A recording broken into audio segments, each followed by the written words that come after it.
It's Amy from Amy Sews, and who wouldn't want this cute little t-shirt? We're ready for Halloween, we're ready for trick-or-treat.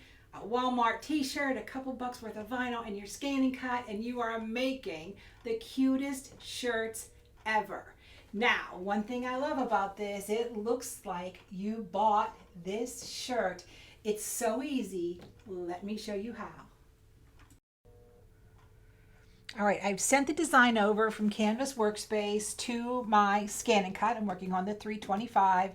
I'm going to retrieve my data, and I'm going to get it from the cloud or my Pocket. It takes a second for it to come up, and there it is. So here is my design that I'm doing out of the heat transfer vinyl. We have to do a little work first. Because we're doing heat transfer vinyl, we have to mirror image all of these letters because we are cutting with the shiny side or the vinyl side down on my mat. So I'm going to go to edit, and it's all came in as one group. I'm going to object edit, and right here we have a mirror image button. I'm going to mirror image it. I'm going to say okay. I'm going to say okay. And we've already loaded the mat. I don't need to scan it because I have a full 12-inch sheet of heat transfer vinyl on here. I'm going to say okay. Please select cut. Now I'm going to go down to my little wrench, my tools, and I want to make sure that I have half cut selected. And I am going to put a weeding box on it because it just helps it pick up an easy edge first. We're going to say okay, it's going to process. So I know so far so good. I'm going to hit start, and it's going to bring the mat in.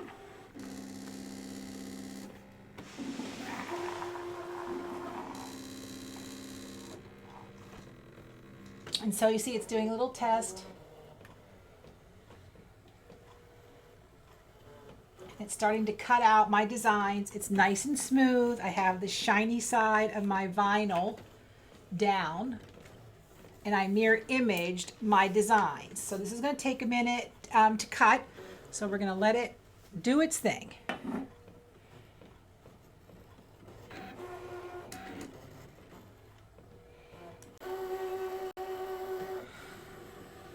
Okay, it's finishing the weeding box. And now it's all done. So before I lift it off my mat or eject my mat, I like to check to make sure my design has cut. I like to do my check from the bottom. I'm gonna use my fancy sparkly weeding pen here.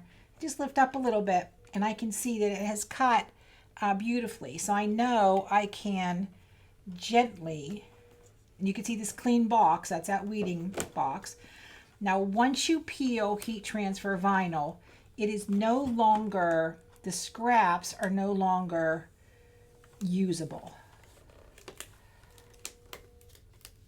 Because we got some jaggedy words here. We're just going to take our time and do a little bit at a time. This is pretty stretchy. So you can work top to bottom, bottom to not. You can eject, you should eject your mat by now, but we want to make sure. So you can see how easy that weeds. This is Siser Easy Weed. It's my favorite. It's really the only vinyl I use pretty much is the Siser. Okay, so let me take this out, and I will work on the weeding, and you can see the results. It's going to be so much fun to be Bowie. All right, it is all weeded, and I don't care how frugal you are, throw this stuff out. It's not good for anything. Anything, you can't even cut it. So now you can see, you can now read it, right? So this is how it came off the mat. I had mat shiny side down. This is how it's going to go in my shirt, but at first I want to trim it. Now this is a carrier sheet. That's why vinyl gets a half cut, so it can just be left on the sticky carrier sheet. It makes it easier to put it on the garment. Make sure I get all those crumbs off because we don't want that. Now this bottom piece here, it is still on the carrier sheet. So this is still a good usable piece. Shiny side, face down, mirror image. Let's get these pieces off of here. These are garbage too. I don't keep anything that small. And then I'm going to take my shirt. I'm going to put it on a black shirt. So you want to iron the shirt, make sure there is no wrinkles, okay? It looks brown. It may look brown on camera, but it's black. And I'm going to flip it over, and now this is sticky, okay? That's what I love about this carrier sheet. You can put this exactly where you want it, center it, put it where you want it. Just give it a light press. Now I'm going to take this to my heat press, okay? And I'm not going to give you the settings because your heat press may be different, and whatever vinyl you're using, it may be different. Now you can see I almost got this. See this white strip? That would have pressed onto my shirt, and I would have cried because I do not want a white line, a random white line somewhere. So once this is on here, I go around and I double check to make sure all my letters are pulled apart. There's no extra vinyl anywhere. I want to check this little piece. Yep, I found a little piece right here. And if you have two people looking at it is fine. Okay, now I'm going to take it to the heat press, and I'm going to press it according to the vinyl directions, the vinyl that I bought, and the heat press that I already own. All right, it's all pressed. Now, the other thing you need to know, is your vinyl a cold peel, which means it has to be totally cold, or can you peel it while it's warm? So with this particular vinyl, I can do both. I'm just going to do gentle. Kind of hold my shirt as I roll this back. Now this sticky carrier sheet that's coming off, sometimes I do save these because it is a heat resistant pressing sheet basically. All right, here it is. Here is, this is some Boo Sheet. Cool beans. That's so, oh, I just love him. He's so cool. Yay, look how stinking cute this is. Little Walmart t-shirt, a couple bucks worth of vinyl, and oh my gosh, I am ready for October and the trick-or-treat season. I just can't get over how cute it is. I'll get a little closer. You can see, you can't see any, like, it looks real. It looks like I went and bought it. So get your scanning cut out, get some heat transfer vinyl, make yourself a cute little t-shirt.